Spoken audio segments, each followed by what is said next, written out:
Bonjour et bienvenue dans le voyage en Rosalie. Avant de commencer à pédaler, j'ai une annonce à vous faire. Rosalie devient une agence, l'agence révélatrice de liens entre humains. Notre mission, booster les liens dans vos organisations, en vous aidant à voir loin ensemble avec les outils de la prospective, en mettant en place les bons réflexes de coopération grâce à des expériences créatrices de liens, et enfin en accompagnant votre communication interne et externe au prisme du lien entre humains. Pour résumer, nous vous proposons de voir loin, faire ensemble et le faire savoir. Pour découvrir notre approche, agence-rosalie.com. Et maintenant, montons dans la Rosalie pour un nouvel épisode. Il paraît qu'on ne doit pas parler de politique à table. Trop de couteaux à disposition immédiate sans doute. J'en ai fait l'expérience lors d'un repas récent avec des amis, des humains que je connais depuis toujours. J'ai vu leurs pensées évoluer avec le temps et avec les douleurs du monde. Nous savons tous où chacun se situe. Et le scénario de la discussion était clair. Refaire le monde, oui, mais chacun dans son rôle. On n'a pas vraiment parlé de politique, à peine des remaniements successifs, j'imagine que vous aussi dernièrement. Mais on l'a fait avec virulence. Car nous sommes nés dans un pays de super grandes gueules, Zola, Hugo et nous. Soyons honnêtes, ça fait partie du jeu cette virulence, ces affrontements. Ça nous fait un peu vibrer même. Ce qui nous anime, nous, ce sont les passes d'armes éloquentes à l'Assemblée nationale, les petites phrases assassines, ces barons noirs, c'est la fièvre et c'est aussi l'impression, le temps d'un repas, de faire partie du show, quitte à camper un peu bêtement sur nos convictions, pour tenir le rôle, quoi. Alors ok, on met en scène de façon un peu grossière nos désaccords. Mais il en ressort généralement quelque chose, on fait bouger les lignes. Croiser les opinions permet parfois de forger les convictions ou de les faire vaciller. Alors c'est vrai que le faire dans un espace safe, celui de l'amitié, qui saura résister aux doutes sur les conséquences du réchauffement climatique, sur la course effrénée à la technologie, sur l'éducation positive même, c'est plus facile. Mais dans notre pays, 91% des Français ont l'impression qu'il n'est plus possible de débattre sans que ça ne tourne au dialogue de sourds, voire à l'affrontement. C'est ce que nous révélait une étude IFOP en juin 2021. Et selon un autre sondage signé Destin commun, celui-là, 54% des Français pensent que les différences entre eux sont trop importantes pour pouvoir continuer à avancer ensemble. Alors on fait quoi ? Mon invité aujourd'hui explore ces zones de tension où nos visions s'entrechoquent. N'allez pas lui dire que cheminer ensemble n'est plus possible, elle ne va pas y croire. Autrice, conférencière, formatrice en communication non violente, elle a été chargée de communication chez Greenpeace, directrice de campagne de SOS Méditerranée et directrice de la communication du mouvement Colibri. Elle met la méthode de la communication non violente à l'épreuve de la réalité en se rendant en prison à la rencontre des hommes violents ou encore des terroristes islamistes. Nathalie Achard, bonjour. Bonjour. Bonjour. Merci d'avoir accepté de pédaler avec moi dans ce podcast. On va se demander aujourd'hui s'il est possible de voir nos désaccords comme des opportunités plutôt que comme des menaces. Mais d'abord, est-ce qu'on se dit tu ou est-ce qu'on se dit vous ? On va se dire tu parce qu'on a déjà discuté ensemble. Voilà, on ne va pas mentir, on a déjà échangé. Et d'ailleurs, tu m'avais dit que le tu, il était important dès lors qu'on avait commencé par passer par un vous. Ça, c'est moi. Honnêtement, je trouve qu'il y a une finesse dans le langage et que justement, c'est cette finesse aussi qui va nous permettre d'être plus facilement en connexion. Je pense qu'il y a un sujet de mots qui est très important. Et moi, j'aime bien, un peu comme le renard dans Le Petit Prince, passer par le vous, qui n'est pas forcément une distance de séparation, mais de rencontre. Et puis, petit à petit, le tu va, pour moi, donner chez moi l'indice qu'il y a une connexion qui est en train de déclore. Voilà. Mais tu tutoies facilement ? Non, je ne tutoie pas facilement. Mais par exemple, dans les formations, je demande toujours est-ce que vous êtes pour le vous, pour le tu ? 95%, on me dit pour le tu. Et c'est OK. À partir du moment où il y a un consentement collectif, voilà, je rentre dedans en sachant que généralement, ça ne tient pas longtemps parce que les personnes qui sont formées rapidement me disent vous. Donc là, j'arrête tout en disant alors c'est vous pour tout le monde ou tu pour tout le monde. Parce qu'effectivement, malgré tout, la différence entre le tu et le vous peut impliquer des décalages dans les architectures invisibles de nos positionnements sociaux et peut parler de formes de discrimination. Ouais. Et de hiérarchie. Et de hiérarchie. Et c'est vrai entre les âges. Moi, j'ai souvent des jeunes qui me proposent de leur dire tu, mais en continuant à me dire vous. Oui. Non, pas possible. Voilà. C'est compliqué. Ouais. On est en décalage là. Est-ce que, Nathalie, alors on va se dire tu, est-ce que tu peux me décrire le paysage dans lequel nous sommes en train de pédaler? C'est un paysage montagneux, je pense, avec des hauts et des bas, avec des ouvertures sur de magnifiques contrées de possibles, mais aussi des goulets un peu fermées, un peu angoissantes, comme des trous dans la montagne, les petits tunnels où on ne voit pas forcément tout de suite le bout du tunnel. Donc des alternances d'embellie et des alternances de désespoir. La montagne, c'est quelque chose qui résonne? C'est-à-dire que le son résonne, là on est dans un paysage... Oui, il peut y avoir de l'écho. C'est quoi cet écho? C'est l'écho de quoi, Ça va dépendre. Si c'est l'écho uniquement de ce que je dis, c'est je suis bien seule puisque je n'entends que mes paroles. Mais si c'est un système d'écho qui permet de contacter les autres vallées et de retrouver du contact et d'entendre ce que disent les autres vallées, ça peut être extrêmement enthousiasmant. La montagne, c'est la nature, on s'y ressource. Bien sûr, c'est très important. Je pense, et c'est pas qu'une croyance, puisqu'il y a vraiment des expériences scientifiques qui le prouvent, que la déconnexion de l'animal humain de son environnement naturel fait partie des problématiques cruciales, des raisons pour lesquelles, enfin en tout cas pour sur la partie de l'hémisphère nord de la planète, ça fait partie des enjeux cruciaux qui devraient être vraiment documentés. Pour la connaissance de la nature, du climat, des enjeux de changement climatique, pour les interactions entre humains aussi? Oui, pour la santé mentale de l'être humain. Nous sommes des animaux humains, mais nous sommes des animaux. Donc, les Indiens Koji, par exemple, n'ont pas de vocabulaire spécifique pour la nature et pour les animaux. C'est-à-dire parce qu'elle est intégrée. Et ça fait ça. Ils font partie, pour eux, nous faisons partie de la même famille. Ils ne comprennent pas cette séparation que nous avons pu faire. En France, je ne sais plus exactement, mais ça fait quoi, une quinzaine d'années, on va dire, que les animaux ne sont plus considérés comme des objets meubles. C'est dire notre rapport à la nature, dont nous faisons partie et avec laquelle nous n'avons pour le moment qu'un rapport de prédation, d'utilisation, d'instrumentalisation et non pas de concorde. Tu vois un rapport entre cette dissociation avec la nature et cette dissociation avec nos congénères? Oh, complètement, oui, complètement. En tout cas, il y a un cercle vicieux, ça se nourrit de toxicité mutuelle. 91% des gens qui vivent en France craignent d'engager des conversations par peur du conflit. Ouais, c'est terrible. 91%. Ce chiffre me laisse rêveuse, plutôt, mais pas un rêve, un cauchemar. Le débat n'existe quasiment plus. Je pense que il y a plein de raisons. Il y a déjà les outils du débat. Tu parlais d'une discussion entre amis, mais je pense aussi que c'est le débat. On a aujourd'hui accès à un maximum de moyens de communication et c'est vraiment très bien. Moi, je ne suis pas du tout une anti-internet, anti-réseaux sociaux, anti-quoi que ce soit, parce que réellement, ça apporte énormément en termes de connexion aussi, en termes de partage de contenu, partage d'expérience. Mais voilà, comme toute chose, c'est une pièce à deux faces qui ne peuvent pas se dissocier. C'est aussi des lieux où tous les biais cognitifs, toutes les manières simplistes, simplifiées de la pensée, parce que notre cerveau, que bien sûr j'adore mon cerveau, donc je lui demande pardon, avant de te dire ça, notre cerveau a tendance à aimer les choses qui lui simplifient la vie, a une forme de flemme générale. Donc quand on lui propose des solutions simples à des problèmes complexes, il a tendance à se dire « Ah oui, je pense que je vais prendre cette solution-là ».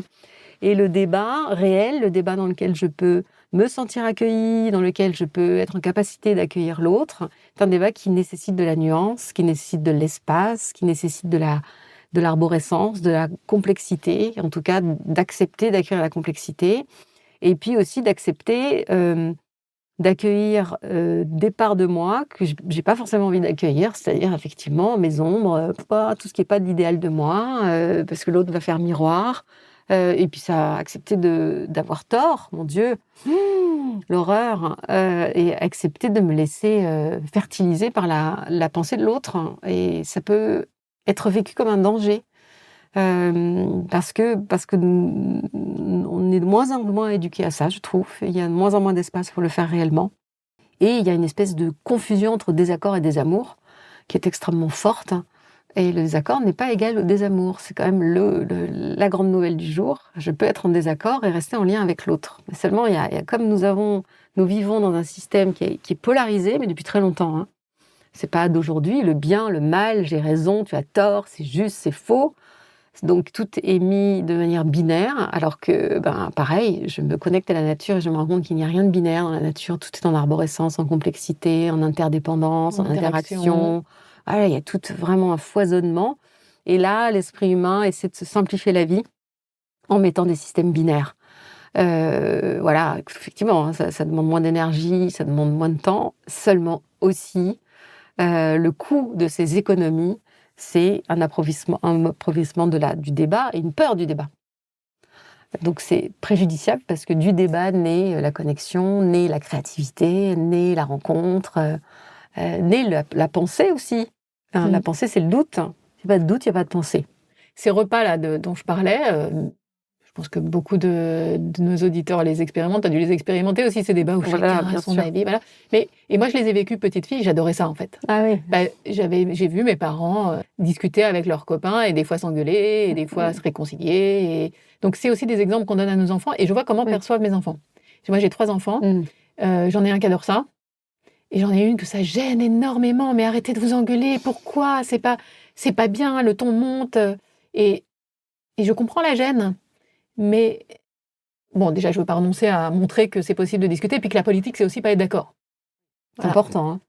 Et mais qu'est-ce qui se passe là ? Cette crainte de s'affronter, cette crainte de déranger aussi.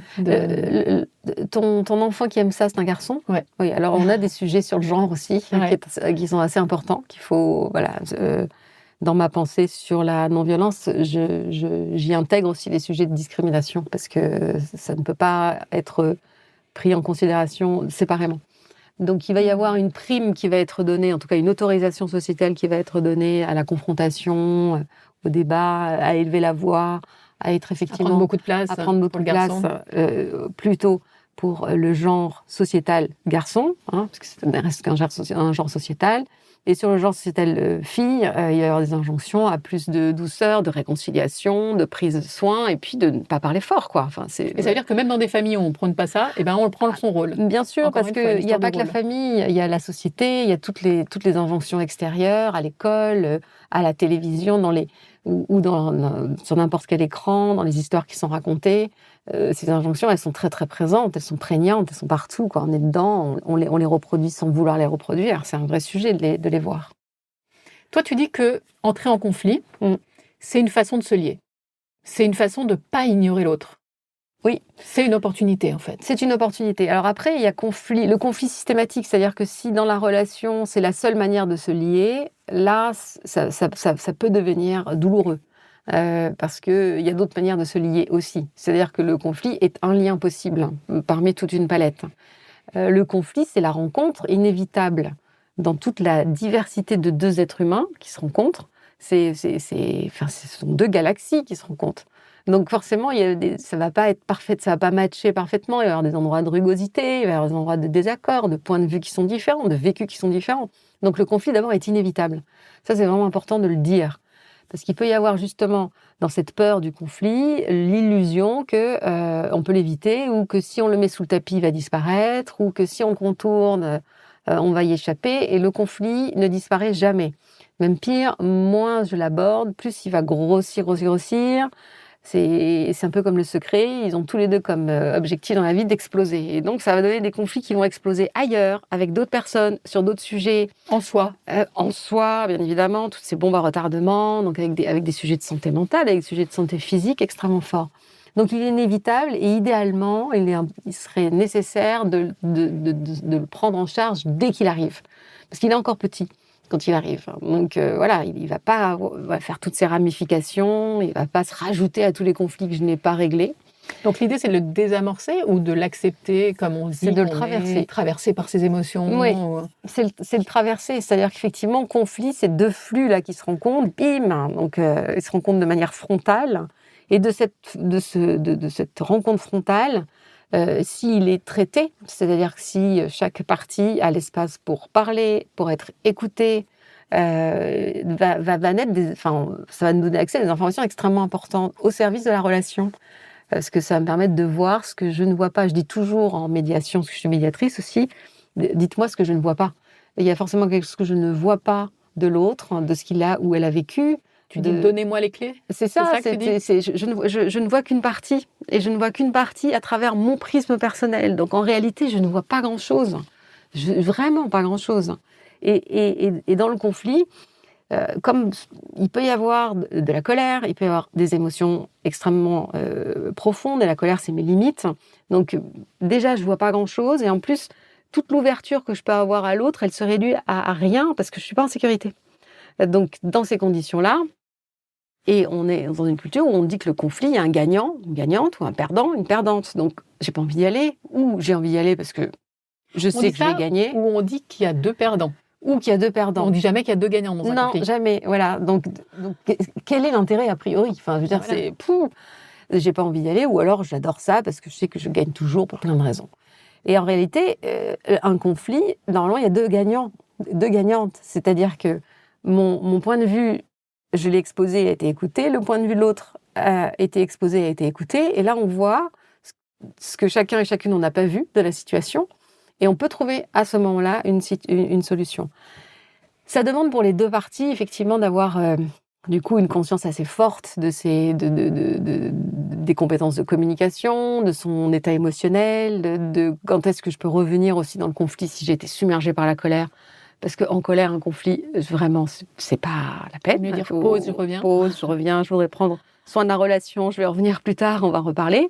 Ou alors, quand il y a un conflit, et c'est pas pour ma chapelle, mais je pense qu'il est important qu'il y ait une tierce personne qui peut effectivement ouvrir ce triangle magique où les 2 personnes qui sont en conflit ne considèrent pas que c'est l'autre le problème, mais reviennent à regarder ensemble le problème qu'ils ont en commun. Puisque souvent on a un problème, voilà, il est au milieu de nous. Très rapidement, notre regard se lève et va dire « c'est toi le problème ». Et le problème en question, il est tranquille, hein, il peut vivre sa vie, il peut grossir, il peut prendre Et toute l'idée, c'est effectivement de redescendre le regard et dire « nous avons ensemble un problème en commun ». Et ce travail-là, il est difficile à faire, il est extrêmement important. Tu parles dans un de tes livres, tu fais référence à Obélix qui dit « chouette, les Romains ». Il accueille le conflit avec joie. Mais il faut dire que lui, il est tombé dedans quand il était petit. Mais oui, c'est ça, il adore ça, et il gagne toujours. Donc, c'est un exemple très discutable. Et chouette, un conflit, il faut vraiment beaucoup s'entraîner. Moi, c'est mon métier et tout. Il y a des fois, je ne dis pas ça, hein, donc, parce que le conditionnement de la peur du conflit est très, très forte. Il est très fort. Mais en tout cas, quand j'arrive à rassembler toutes mes ressources, je me dis, là, il y a une opportunité pour qu'il y ait de la transformation à travers le conflit. Qui est, c'est comme le terme crise, hein, qui, en chinois veut dire opportunité de changement. Le conflit, c'est aussi une opportunité de changement et de pérennisation de la relation ou de rupture de la relation, mais pour des raisons claires. En fait, depuis une dizaine d'années, on éduque beaucoup plus les enfants à voir leurs émotions, leurs ressentis, à les exprimer, ce que nous, on n'a pas appris. Ça serait quoi une bonne éducation au désaccord ? Une bonne éducation au désaccord, c'est aussi apprendre à laisser de la place à l'autre. C'est extrêmement important d'être en capacité d'exprimer ses émotions, bien évidemment. Mais si on s'arrête là, on ne va construire que des êtres humains qui s'expriment. Vous allez me dire, c'est pas mal. Oui. Il manque une partie, c'est-à-dire l'autre. Et on voit beaucoup, les chiffres le disent aussi, je n'ai pas les chiffres exacts, mais une baisse du taux d'empathie. Oui, absolument. C'est-à-dire que ce n'est pas parce qu'on apprend à nommer ses émotions qu'on est plus empathique. Absolument pas du tout. Et ça, c'est extrêmement important. L'empathie, c'est vraiment une compétence humaine qui se travaille tout au long de la vie. Et elle n'est pas innée. Hein. Il peut y avoir une vision comme ça un peu fantasmée des enfants qui sont naturellement empathiques. Elle est dans une cour de récré, vous verrez. C'est pas le cas, et c'est normal. Parce que c'est vraiment une compétence à apprendre. C'est une compétence à apprendre tout au long de sa vie. Et l'intensité de mon empathie va changer en fonction de ce que je vais traverser dans ma vie, en plus. C'est important, c'est-à-dire que c'est pas une compétence qui va rester comme ça, identique tout au long de mon existence. Donc, parce qu'il y a des moments où je me sentirai plus en danger, où je serai plus fatiguée, où j'aurai des problèmes, et donc je vais me refermer sur moi pour prendre soin de moi, et même si c'est pas conscient, c'est de la réalité, donc mon niveau d'empathie va être plus bas. Et c'est une volonté politique de développer l'empathie aussi, et il n'y a pas de volonté politique de développer l'empathie, soyons très clairs. Donc, exprimer ses émotions, c'est extrêmement important, et il y a un « et » en équivalence qui est aussi important, c'est de laisser de la place à l'autre, et donc aussi d'accueillir l'expression de ses émotions. Et il y a cette partie-là, je trouve, manque, vraiment de manière assez tragique.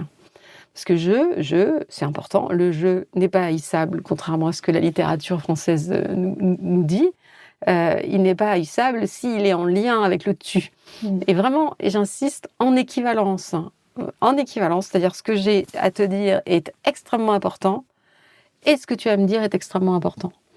Mes besoins sont importants et ils sont aussi importants que les tiens. Tes besoins sont aussi importants que les miens. Donc il y a cet aller-retour permanent.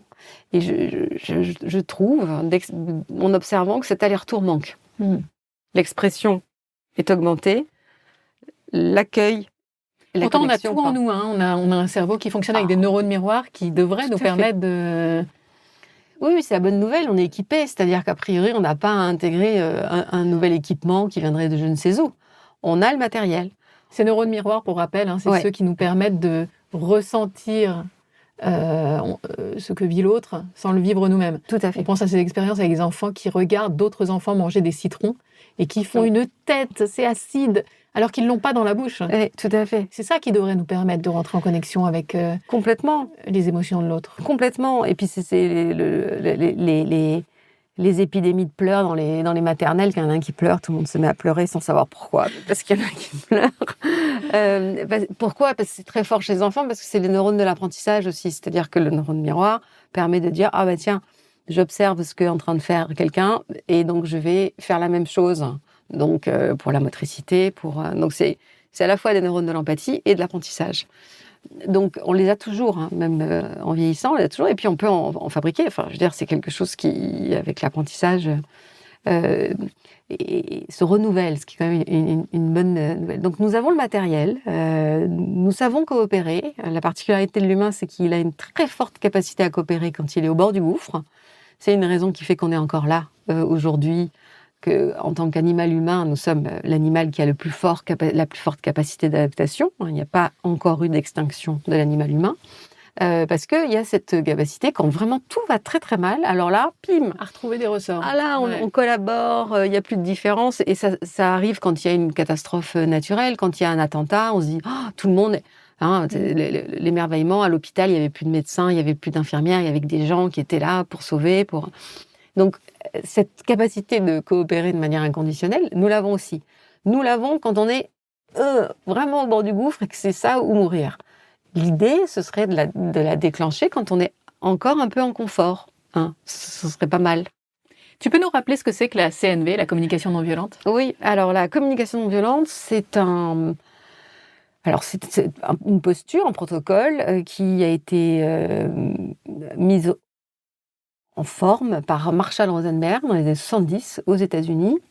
Marshall Rosenberg travaillait avec Carl Rogers, qui était un psychologue très différent puisqu'il centrait son travail sur la personne et non pas sur les symptômes.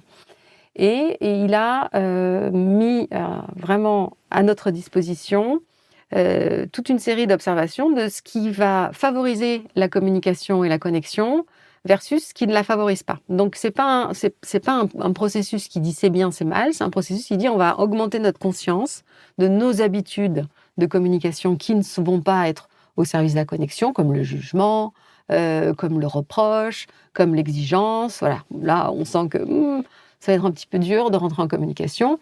Et qu'est-ce qui va la favoriser ? C'est plutôt que d'être sur des jugements, essayer de trouver des observations communes, plutôt que d'être sur le reproche, d'exprimer justement mon état émotionnel et d'entendre l'état émotionnel de l'autre, de ne pas confondre ce que je fais, c'est-à-dire les stratégies avec mes besoins, c'est-à-dire vraiment d'augmenter la conscience de la façon dont je communique, pourquoi je communique, et de faire ensuite des choix. Soit je prends la voie qui baisse le niveau de connexion, soit je prends la voie qui augmente le niveau de connexion. Très concrètement, on parle en jeu, par exemple, il y a cette notion de dire... On parle en jeu, on prend sa responsabilité, je prends ma responsabilité, je parle en jeu, j'exprime ce qui est important pour moi, tout en étant en écoute inconditionnelle de ce qui est important pour l'autre. Je prends la responsabilité de mes actes et de mes paroles. Ça, c'est fondamental, c'est vraiment crucial. Et je vais vers l'autre avec des demandes et non pas des exigences, c'est-à-dire avec cette capacité à entendre un non et de dire si tu me dis non, c'est qu'il y a quelque chose que j'ai pas vu. Super.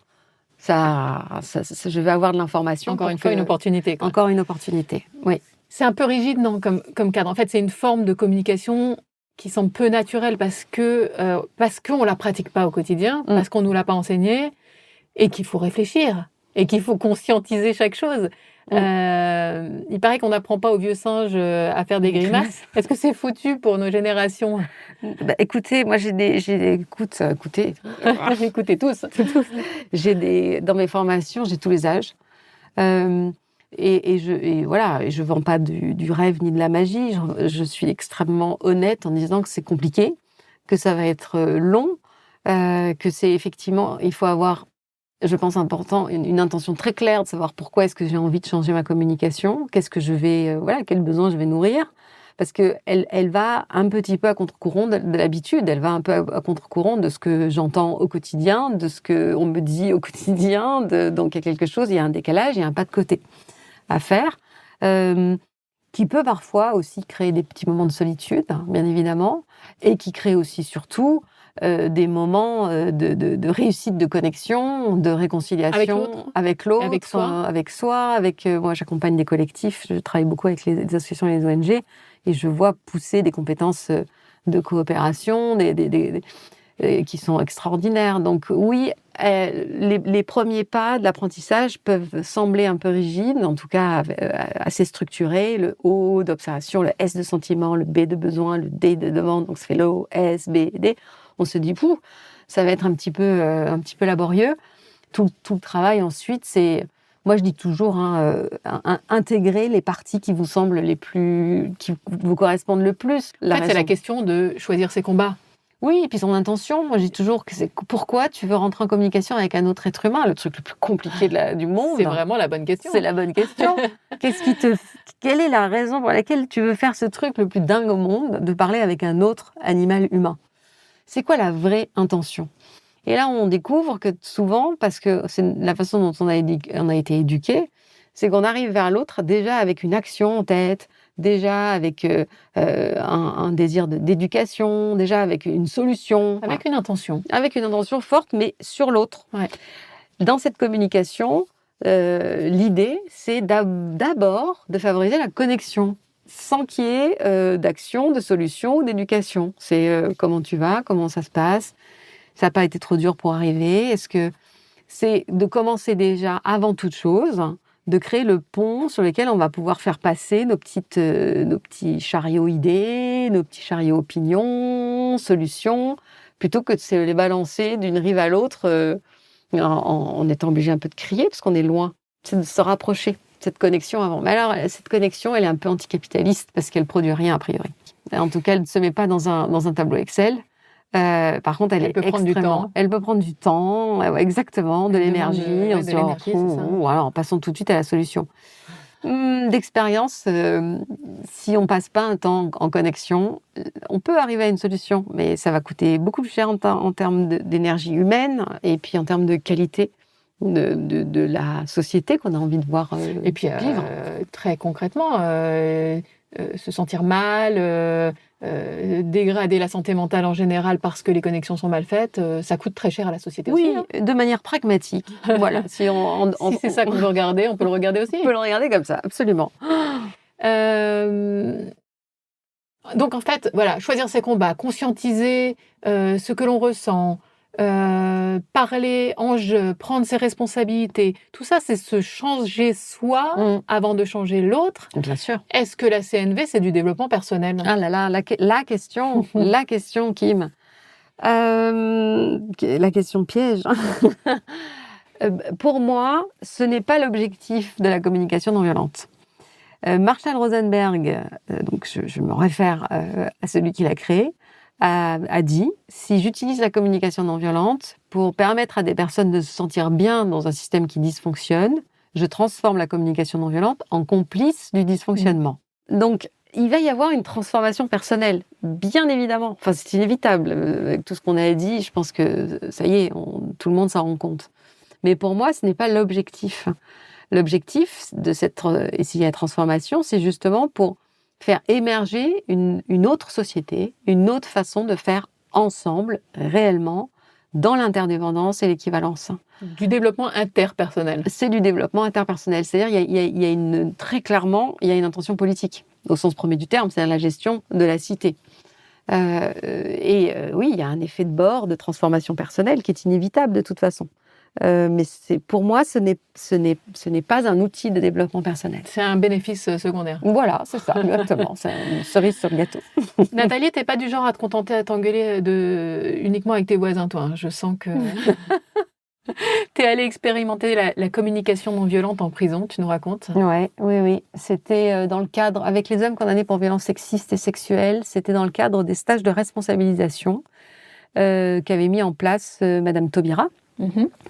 L'objectif de ces stages de responsabilisation, une équipe complète, c'est effectivement de travailler cette notion de je suis responsable des actes que j'ai posés. Alors pourquoi est-ce qu'on fait ça? C'est pour baisser les niveaux de récidive.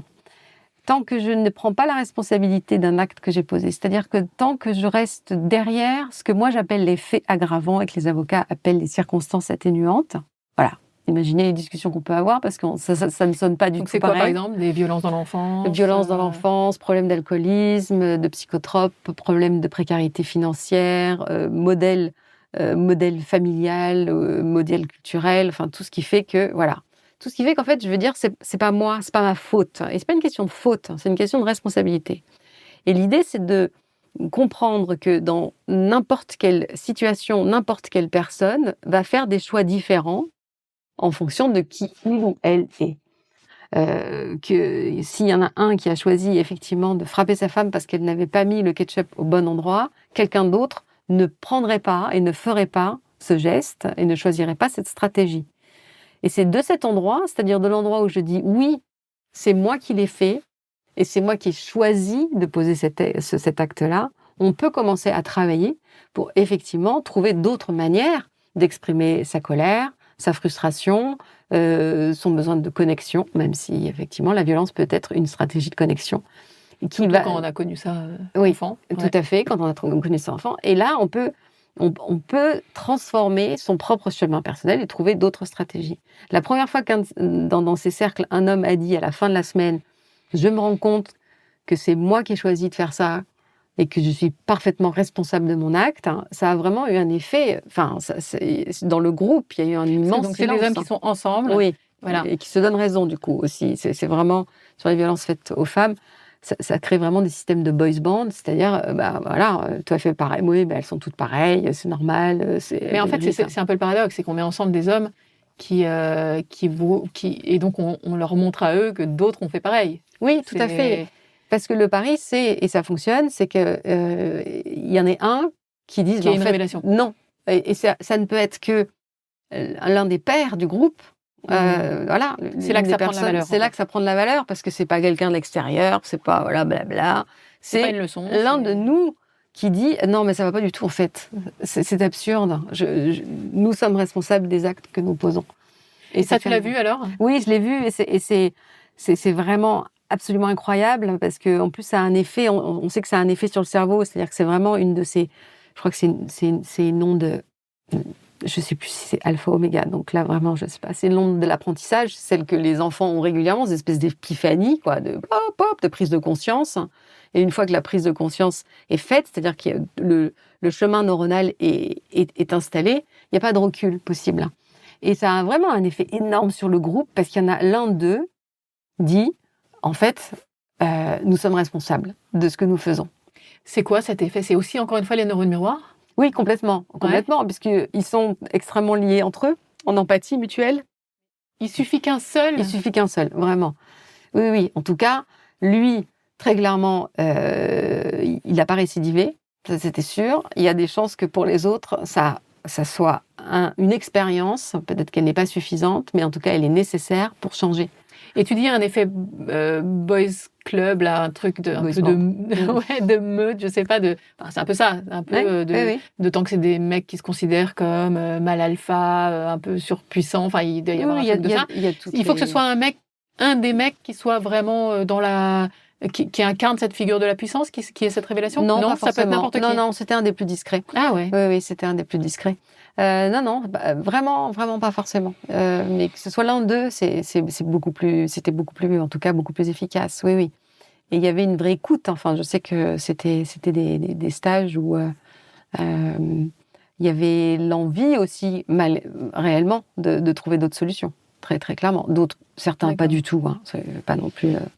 Mais en tout cas, ceux qui avaient envie de trouver d'autres solutions, parce que au final, c'était des besoins d'amour, de connexion et de tranquillité qui étaient malmenés dans ces histoires.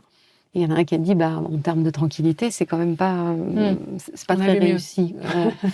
Donc voilà. Donc ça, c'était ce que je faisais avec les hommes condamnés pour violences sexistes sexuelles. Les terroristes, c'était autre chose. C'était de la reconnexion et de la recréation de dialogue. Puisque là, on est face à un public très dogmatisé, avec des systèmes de pensée qui sont très carrés, très implémentés, qui n'acceptent, en tout cas, il n'y a pas d'entrée, a priori, pour discuter, pour dialoguer, pour Donc questionner. là, c'est un dialogue qui leur est... Alors, les hommes violents, ça leur était proposé et pas imposé. Pour certains, c'était proposé, d'autres, c'était imposé. Donc, ça dépendait des différents... Et pour ces terroristes islamistes, c'était imposé. Ça faisait pas complètement non plus, mais ça faisait partie de tout un protocole d'évaluation de leur niveau de radicalisation. Donc, voilà. Avec un bénéfice éventuel pour eux qui n'était pas fou, hein. C'était de retourner dans un système carcéral classique et de ne plus être en isolement total. Donc, toi, tu es allé évaluer leur capacité à regagner une prison plus classique et à ne pas être un danger de prosélytisme. De prosélytisme. Ouais, le sujet, c'était le prosélytisme. Alors moi, je n'ai pas voulu m'associer au terme déradicalisation et je continue à l'assumer parce que le terme premier, la raison première de la radicalisation, c'est d'avoir des racines. Et justement, on peut se retrouver face à des personnes qui, ballottées et n'ayant pas de racines, n'ayant pas de point de repère, sont des personnes qui sont effectivement de très bons clients pour des dogmes qui simplifient, qui permettent effectivement d'avoir des solutions et de s'ancrer, d'avoir des racines, de faire partie d'un collectif. Tout être humain a besoin de faire partie d'un collectif, d'avoir de la sécurité, d'avoir des gens autour de soi, d'avoir une pensée commune. Ça repose. Donc, déradicaliser, ça veut dire, on t'arrache à nouveau tes racines et puis on va essayer de t'imposer d'autres racines. Ça fonctionne pas comme ça, en fait. Là aussi, c'était un travail de prise de responsabilité. Là, il y avait un dogme, il y avait quelque chose qui était en plus au-delà, qui effectivement rend l'effet aggravant encore plus fort, quoi. C'est-à-dire que là où les hommes violents te disaient, j'ai été victime de violence, il y a plein de circonstances qui m'ont mené sur ce chemin-là, ces terroristes-là, ils te disent, c'est Dieu. Oui, en tout cas, c'est une croisade pour une pensée spirituelle avec quelque chose qui est plus grand que nous. La spiritualité, c'était ce qui est plus grand que nous, et avec aussi des ancrages politiques très forts par rapport à des sentiments d'injustice, par rapport aux politiques internationales, qui sont des politiques qui favorisent la radicalisation. Il faut quand même pas non plus, il faut être un peu honnête avec ça. Donc l'idée, effectivement, c'était on était aussi une grosse équipe, hein, il y avait d'autres intervenants et intervenantes sur d'autres sujets.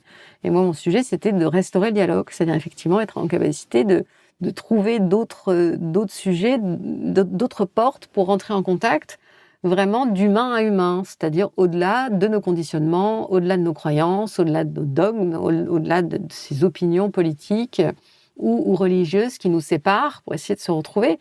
Et il y a eu une journée qui est restée mémorable, où on a vraiment tous, et moi, puisque j'étais la seule femme, pleuré, mais vraiment pleuré, en constatant ce qu'on était capable de se faire les unes les uns les autres, comme horreur,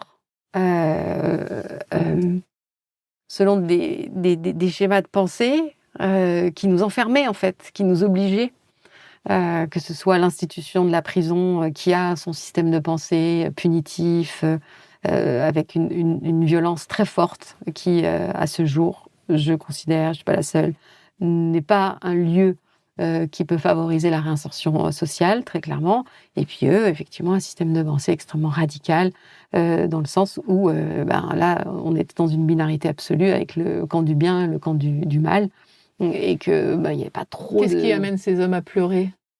de prendre conscience que je crois qu'il y a eu un moment où on a touché l'absurdité morbide de ces Mais ça, c'est une remise en cause complète. Ça veut dire que oui. ils ont touché à un moment Nous une absurdité d'être la main armée de Dieu. Et moi, l'absurdité de cette institution qui oppresse aussi, hein, parce qu'ils vivaient à l'intérieur de cette institution des violences assez fortes, des raisons qui les ont amenés à faire tout ça aussi, donc toutes les violences qu'ils ont pu subir ou qu'ils ont pu faire subir à d'autres. Enfin voilà, on s'est vraiment connecté. C'est une cartographie un peu c'est un état des lieux. Un état des lieux et un constat, je crois un constat commun d'échec.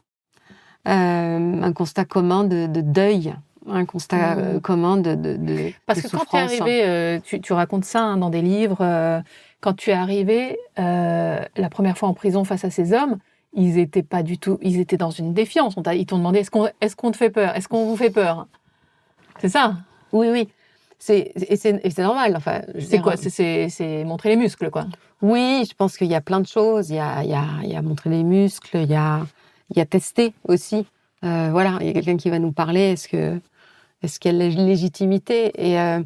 Et je sais que ma réponse, qui a été spontanée, c'est que j'avais peur de moi, en fait. J'avais peur de mes propres jugements qui allaient peut-être me couper de la relation, qui allaient m'empêcher d'aller me connecter l'être humain qui était présent, en fait, devant moi, mais qui était caché, voilà, qui était carapassonné dans tout un système dogmatique qui m'empêchait d'arriver. Et je raconte aussi souvent cette anecdote. Il y en a un qui me dit « je vous reconnais » dès le premier jour aussi. Et c'est assez étonnant, hein, malgré tout, quand même, de dire « bon, très bien ». Et je dis « pourquoi ? Où ? Comment ?» Et il me dit « je vous ai vu beaucoup à la télé pour SOS Méditerranée ». Je dis « oui, effectivement, c'était moi ». Et là, il a cette parole incroyable. Il me dit « vous faites partie des héros de ce siècle ». Et lui aussi, il fait partie des héros de ce siècle, de son point de vue. Donc, en fait, hop, il a fait un miroir. C'est très troublant. Ça, c'est très, très, très troublant. C'est dérangeant. C'est apprenant. Tu l'as reçu comment ? Ça a été pour moi un moment de compréhension profonde, en fait. De me dire, mais oui. Et ça a été un moment de validation profonde de ce que je crois, c'est que nous avons beaucoup plus en commun que nous avons en différentiel. Et là, il me faisait ce cadeau. Il t'a fait rentrer dans son échelle de valeur, en fait. Est-ce que c'est ça ? Il m'a montré qu'on était pareils, mais qu'on n'avait pas les mêmes manières de vivre cet héroïsme, qu'on n'avait pas les mêmes manières.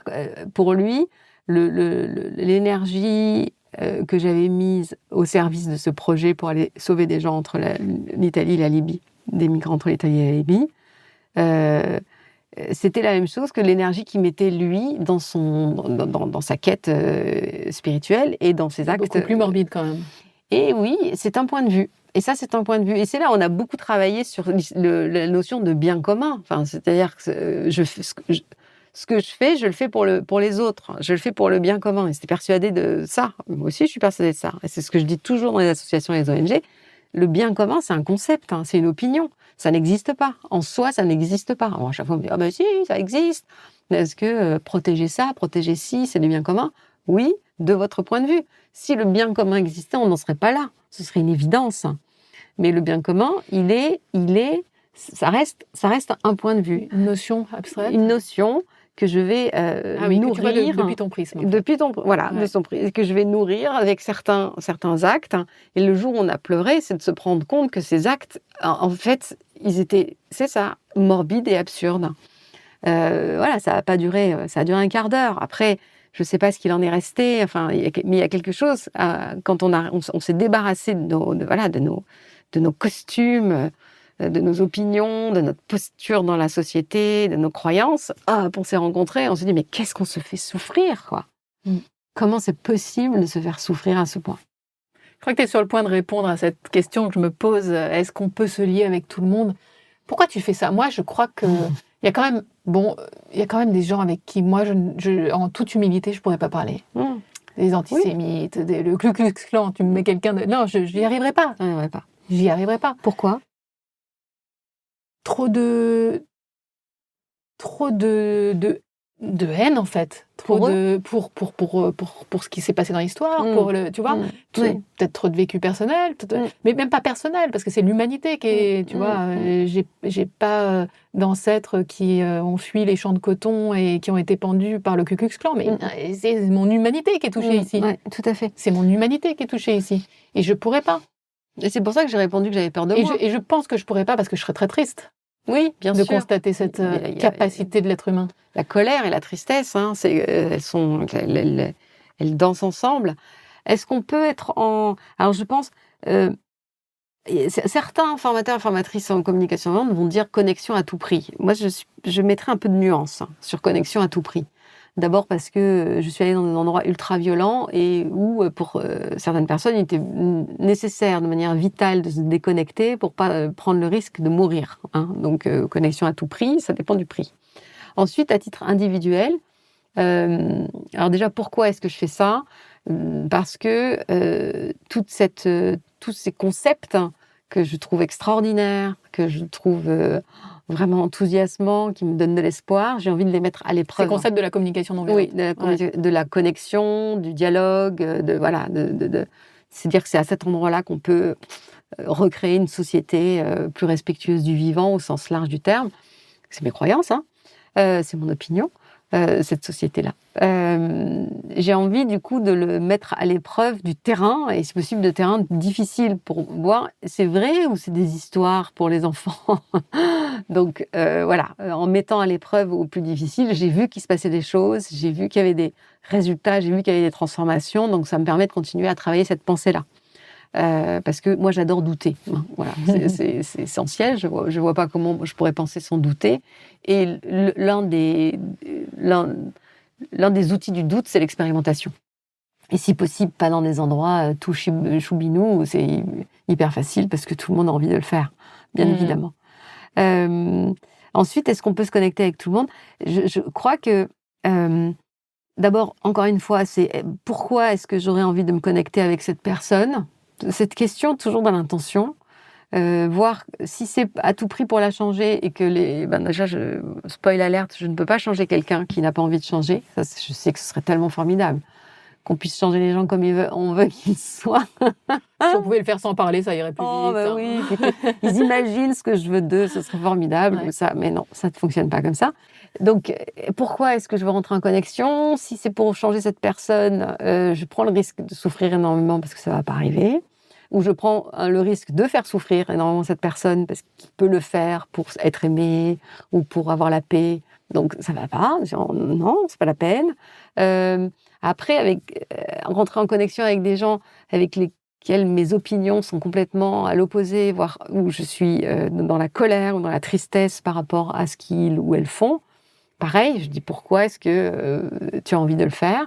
Et si tu n'as pas envie de le faire, ne le fais pas. Enfin, vraiment, il y a d'autres... Pour moi, tant qu'il y a d'autres personnes qui le font, l'idée, c'est de laisser personne au bord de la route. En gros, c'est un peu facile, mais c'est ça. Mais c'est de revenir aussi à une notion qui manque énormément, c'est que c'est une responsabilité collective, normalement. Parce que nous faisons corps. Nous sommes, contrairement à ce qu'on nous raconte là depuis des dizaines d'années sur l'individu, l'individualisme, nous sommes un corps humain. Et quand il y a un déséquilibre dans le corps, qu'il y a une partie qui fonctionne pas bien, tout le corps dysfonctionne. Et c'est ce qui se passe, en fait. Nous sommes des éléments d'autorégulation les uns les unes les autres. Donc si à un moment donné il y a quelqu'un qui peut pas prendre en charge, il est nécessaire que quelqu'un d'autre prenne le relais. Voilà. Ouais. Et c'est une responsabilité collective. Ça, c'est une notion qui manque énormément. Comme si on était pas dans l'interdépendance. Donc on peut se dire qu'on n'est pas obligé de connecter avec tout le monde. Non. Ce qu'on ne peut pas faire, on ne fait pas. Non. Ouais, dès lors qu'on sait que d'autres sont capables de le faire. Oui. Par contre, effectivement, tu prends une grosse part, toi, hein? J'en prends pas mal. Bah oui, c'est statistique. Nathalie est là. C'est statistique. Mais il y en a d'autres. Heureusement. Mais cette histoire on est un corps et quand un organe va mal, le corps peut pas aller bien. Ça, on l'a tous expérimenté. Ouais.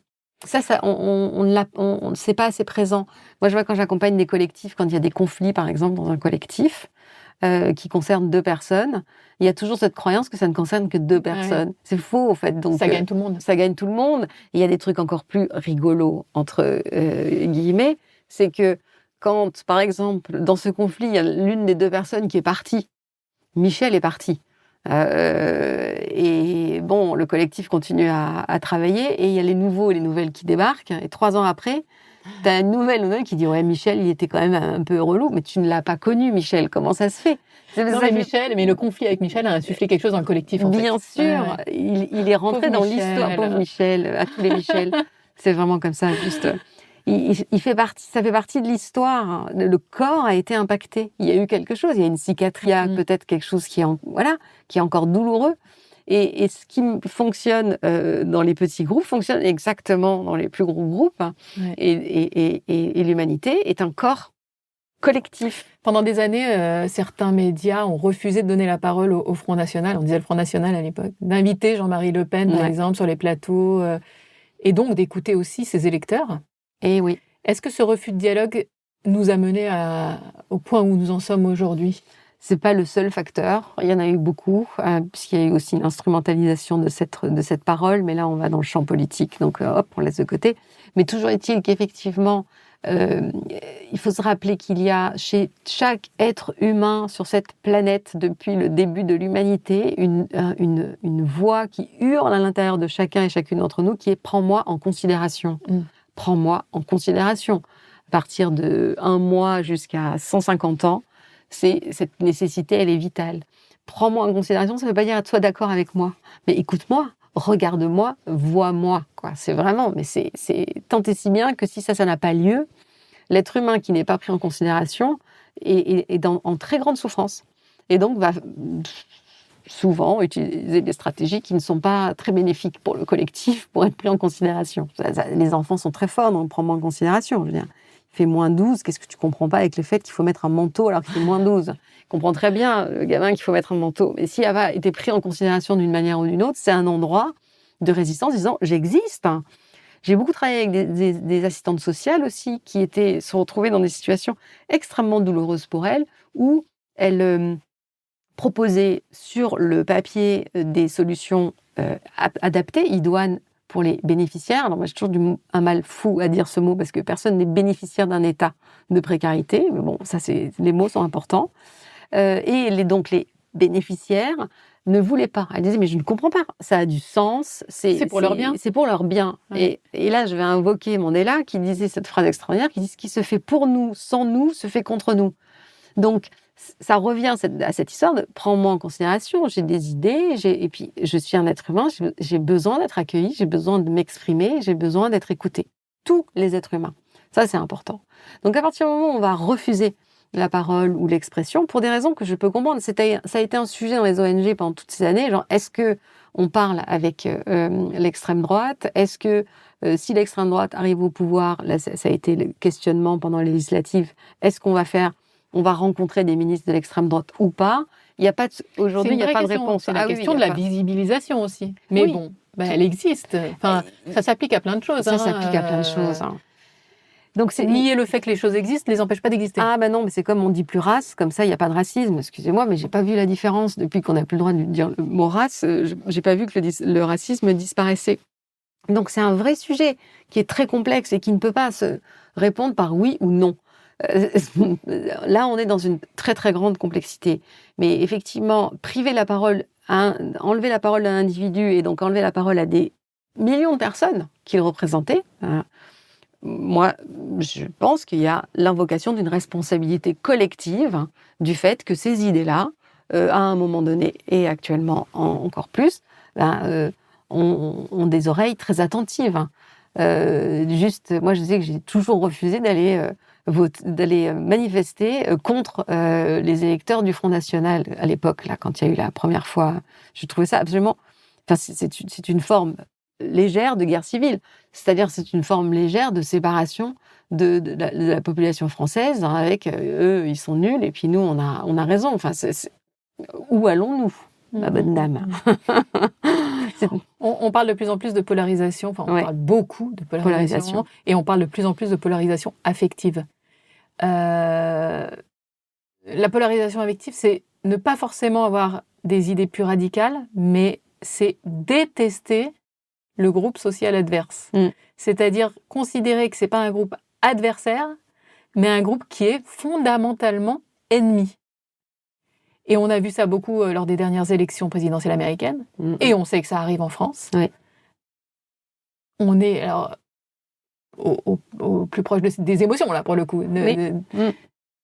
Mais parce que c'est tellement pratique d'avoir des ennemis aussi, Kim, en fait. C'est tellement pratique en prison, c'est le royaume de la généralisation, et donc c'est le royaume de ceux qui ont des chaussures vertes sont cool, et ceux qui ont des chaussures bleues, c'est donc de la ennemis. simplification. Ça simplifie. C'est vraiment, en plus, la guerre est un outil politique extrêmement fort. Dès que ça commence à être un peu compliqué de gérer tout le monde. Oh, regardez, on a un ennemi commun. Et là, tout le monde se met ensemble et hop, on oublie tous les... Puis voilà, c'est violent, c'est tragique, donc la cohésion se fait. C'est vu comme le monde. Enfin, je veux dire, Machiavel était un grand spécialiste de ce sujet-là. Et divisé pour mieux régner. En plus, mais c'est pas que lui, ça date de la Rome antique aussi, c'est les systèmes, effectivement, de polarisation. Alors, si on rajoute des émotions là-dessus pour que ce soit vraiment bien, bien impliqué et que vraiment, du coup, il n'y ait plus du tout de connexion possible, c'est-à-dire faire appel à la partie du cortex de mon cerveau, de la communication, de la négociation, de la médiation, du contact avec l'autre, on met tout en amygdale, on met tout sur les émotions, là, on est sûr que c'est un carnage, quoi. C'est dramatique, c'est vraiment dramatique. Et on a vu cette polarisation, toujours sur les élections américaines, entre hommes et femmes. Oui, il y a eu celle-là avec un camp masculin qui a voté pour Trump, un camp féminin qui a voté Harris. Et puis en France, il y a aussi aujourd'hui un certain nombre de femmes, des voix féminines qu'on commence à entendre, des femmes hétérosexuelles qui disent bon, moi j'en ai marre des mecs. Ça y est, stop, on en a trop vu. Et qu'est-ce que ça t'inspire, ce genre de rupture de lien entre sexes ? Alors là, on touche le sujet où toutes les personnes qui travaillent sur la non-violence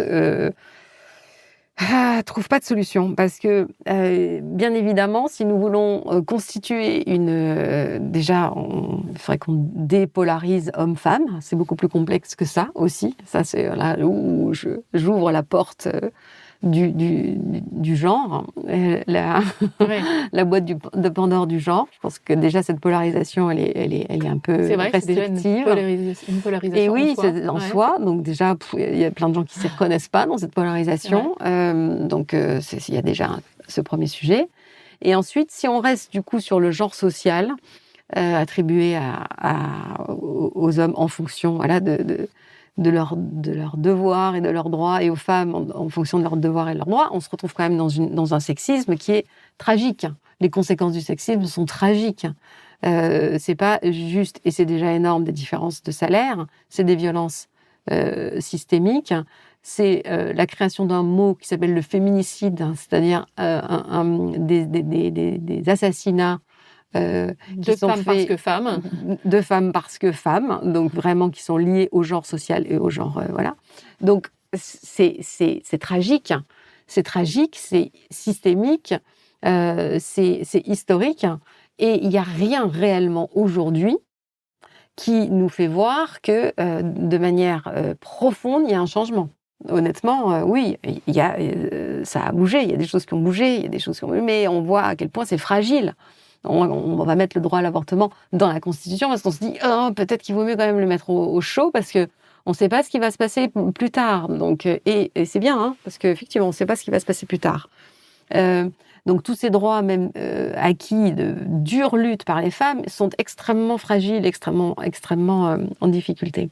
Donc là, on est dans une situation où, pour moi, je pense que c'est quelque chose qui est très important dans la communication non violente et dont on ne parle pas assez, c'est ce qu'on appelle la force de protection. C'est-à-dire la nécessité, effectivement, de se protéger, de poser des limites et de dire ce n'est pas possible. Là, on me dit c'est hyper violent. Pas du tout. Poser des limites, c'est pas violent, en fait. C'est juste ce qu'on n'a pas fait depuis des années. C'est juste ce qu'on nous a même interdit de faire, où on nous a dit non, mais toi, tu peux poser des limites, mais toi, tu peux pas poser des limites. C'est pas possible, en fait. Tout le monde a le droit. Vraiment, mais est-ce qu'on pourrait le mettre dans le droit, dans la Constitution ? Le droit de poser des limites, ce serait intéressant, ça. De poser ses limites. Donc forcément, ça fait bizarre parce qu'on a eu l'habitude pendant des siècles que toute une partie de la population ne pose pas ses limites. Oh, c'est gênant parce que c'est quand même bien pratique. Alors là, non, qu'on n'est pas content. Et donc la force de protection, c'est dire, non, là, tant que, en tout cas de ce que j'analyse de la situation, c'est tant qu'il n'y a pas réellement de changement sociétal profond, on arrête l'interaction parce qu'elle est à notre détriment, parce qu'on souffre, parce que d'autres femmes souffrent. Et c'est pas la force punitive qui effectivement va dire, en plus, voilà, je te frappe, je t'insulte, et ça c'est une autre partie. Mais cette force de protection, c'est une façon de se mettre en retrait. C'est une façon, et puis de dire, là, stop. Ouais. J'ai l'impression qu'il y a eu un premier mouvement où les femmes ont fait passer leurs ressentis, même un mouvement un peu d'éducation. Tu sais, il y a eu des super podcasts, Bien sûr, sur la beaucoup. table, tout le travail d'Ovidie qui était vraiment... Et en fait, c'est elles aujourd'hui qui disent, mais il y en a marre, éduquez-vous vous-même, là, ça suffit. Ça, dans toutes les discriminations, c'est extrêmement important. Miki Kashtan, qui est une femme fabuleuse, une américaine qui travaille beaucoup sur ces sujets-là, elle dit toujours « do your homework ». Faites votre travail à la maison. À un moment donné, nous, en tant que discriminés, on est en train de faire de la pédagogie. En plus, on raconte nos histoires qui sont des histoires traumatiques. Donc, ça, c'est pas très drôle de passer son temps à redire tous les traumas. Donc, il y a un impact sur la charge mentale, sur la charge émotionnelle, alors qu'il y a quand même plein de contenus. Donc, il y a un moment donné, il y a un accès. Plein de choses ont été expliquées avec vraiment une qualité de pédagogie, d'accessibilité, d'écoute aussi de ce que ça fait. Et on a avancé il y a une énergie énorme pour avancer d'un millimètre. Le rapport énergétique est vraiment épuisant. Donc là, c'est ok. Donc là, on se protège. On va voir ce que ça donne. Ça fera bouger des choses, forcément. J'aimerais bien qu'on termine sur une note positive parce qu'il existe des initiatives positives qui permettent de confronter ces idées dans un cadre sécure, constructif. J'ai par exemple assisté récemment à un atelier de controverse animé par Jessica Vial, qui est docteure en sciences du climat. Et elle est créatrice de Climédia, qui est une agence de médiation scientifique au service de l'action climatique. Donc c'est un petit reportage que nos auditeurs peuvent aller voir sur la page Instagram de Rosalie Média. Mais je voudrais te faire écouter un petit extrait. Jessica, elle commence cet atelier en exposant toutes les idées qui circulent sur les questions climatiques. Elle remonte très loin, elle remonte aux philosophes grecs. Et puis après, ça revient quand même plutôt sur le début du siècle, l'industrialisation, etc. Mais en fait, on voit exposer toutes les idées qui ont circulé et qui circulent aujourd'hui. Et après, une fois qu'on a posé et qu'on est au même niveau de connaissance, donc il y a une quinzaine de participants, on commence à discuter. Mais on est tous au même niveau de connaissance. Et on se questionne, et parfois on s'oppose. Et ça peut générer aussi des prises de conscience. On écoute. Ah oui.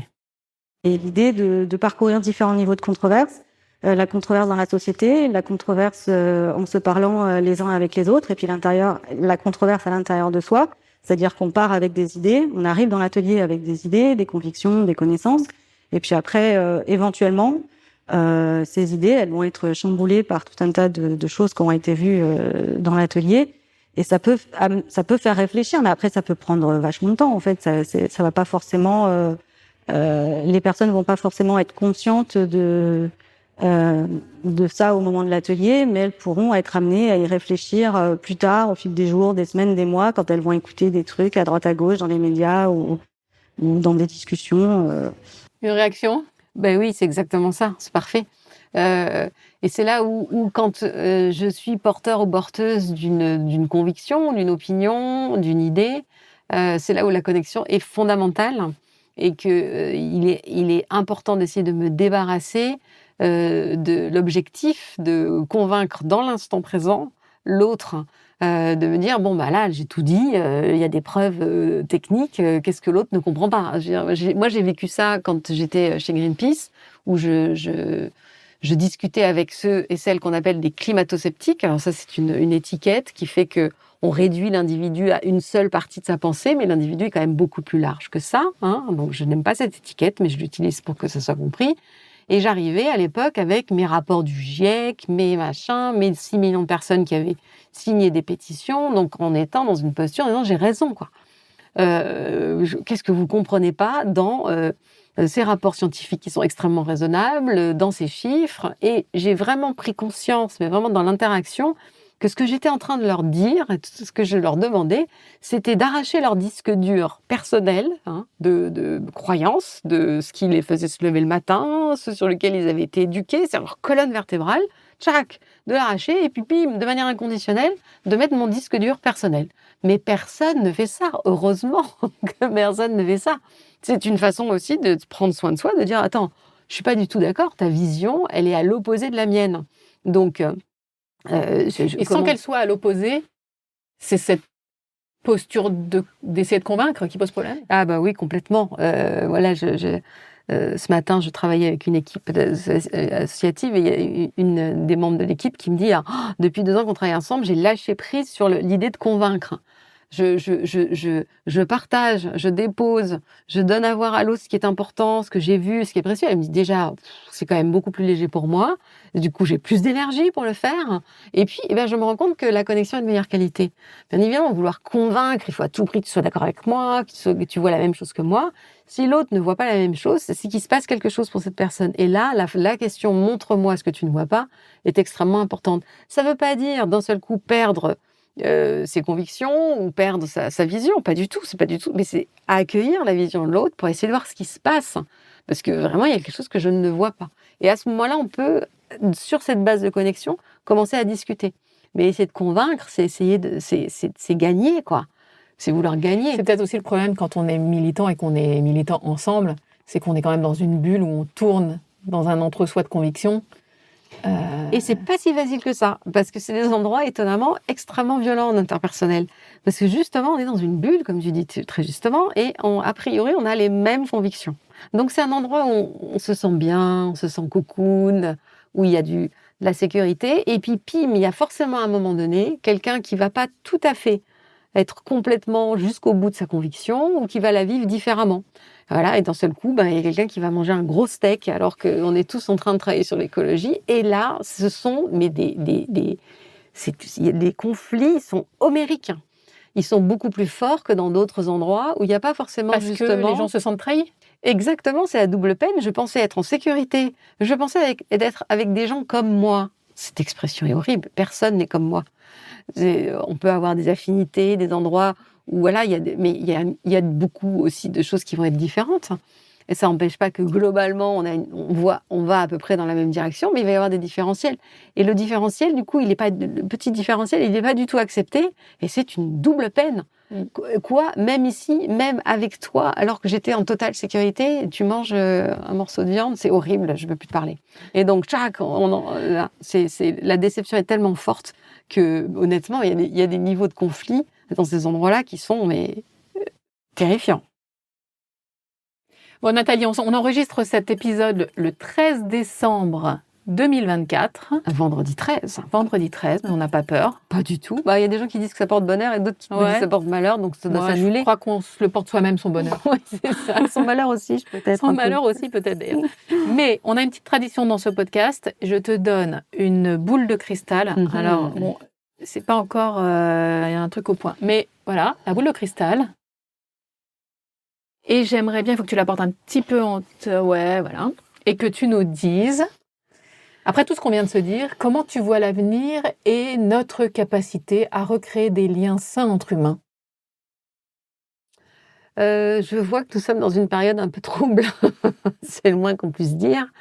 Et là, j'ai envie de dézoomer quand même, parce que là, on est le 13 décembre 2024. Mais j'ai envie de dézoomer et regarder un peu en arrière aussi.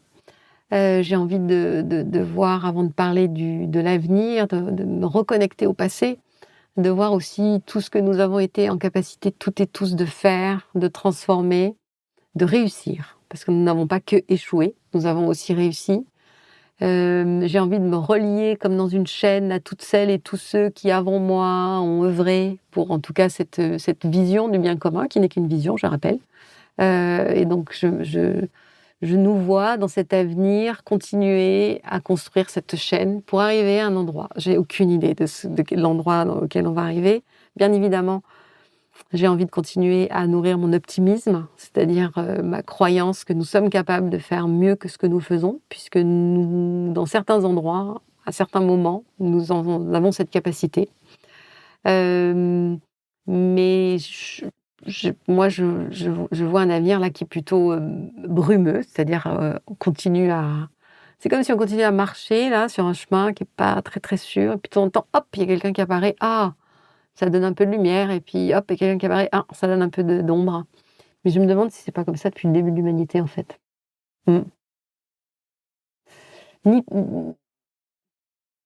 En attente, voilà. En attente. Work in progress. Absolument. Nathalie, j'ai l'intention que ce podcast révèle et tisse des liens. Ouais. Donc, je voudrais te proposer de me mettre en contact avec quelqu'un, qui tu veux, mais tu vas m'expliquer pourquoi, que je pourrais recevoir dans ce podcast ou que je pourrais aller rencontrer par ailleurs pour un reportage. Voilà. Est-ce que tu veux tisser un lien ? Oui, tout à fait. Comme je suis quelqu'un qui est très, très, très, très à cheval sur les sujets de consentement, j'ai envie de te proposer quelqu'un qui prendra sa décision en fonction de votre dialogue personnel. Donc, je ne vais pas donner son nom de famille, je vais donner juste son prénom pour que son consentement soit complet. Donc, c'est Cédric. C'est un garçon qui vit pour le lien, vraiment, qui incarne pour moi le lien. Et particulièrement le lien intergénérationnel, mais pas que. C'est vraiment un acteur très actif dans son territoire pour favoriser des cercles de parole, de la construction de groupes qui coopèrent de manière alternative, c'est-à-dire avec le plus possible d'intelligence collective, de gouvernance partagée, et qui, comme je disais, a la particularité aussi de vouloir collecter les histoires des anciens, pour pouvoir tisser aussi ce lien intergénérationnel qui permet effectivement peut-être pas de ne pas réinventer le fil à couper le beurre à chaque génération. Ça pourrait être pas mal. Voilà, donc je serais ravie qu'il vienne s'il en a envie. Eh bien, moi aussi, je serais ravie qu'il vienne s'il en a envie. et je serais déjà ravie d'échanger avec lui. Merci beaucoup, Nathalie, d'avoir été avec moi dans cette Rosalie. C'est un grand plaisir. Ce partage est très nourrissant. Merci. Merci beaucoup. Merci. À bientôt. À bientôt.